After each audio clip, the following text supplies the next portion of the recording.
छठी मैया दे दा एके गोला लानावा, एके गोला लानावा, एके गोला लानावा। हे छठी मैया दे दा एके गोला लानावा, हे छठी मैया दे दा एके गोला लानावा।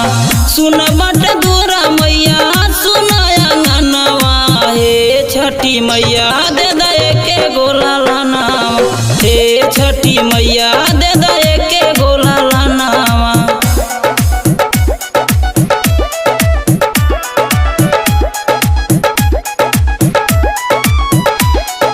डीजे मनीष रक्सौल, रोशन रिकॉर्डिंग स्टूडियो धनहा।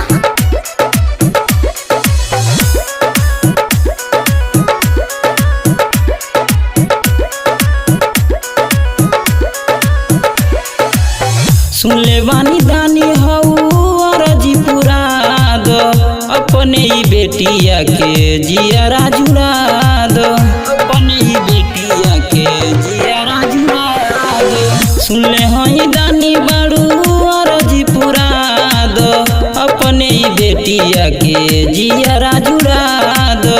दिन रात देखी बस एके गो सपनावा, हे छठी माई दे दा एके गोला लानावा, हे छठी माई दे दा एके गोला लानावा।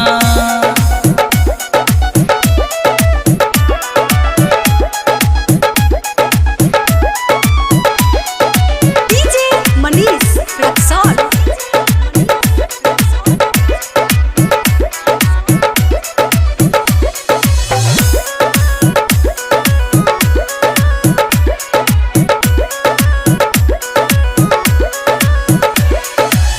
हर साल घाट पे सुना मैया आई, कबो न राउर पकर हो भुलाई, कबो न राउर पकर हो भुलाई। हर साल घाट पे सुन मैया आई, कबो न राउर पकर हो भुलाई। छोटे सबीर से छोटी जितेंद्र से गावाई भजनवा, हे छठी माई दे दा एके गोला लानावा, हे छठी माई दे दा एके गोला लानावा।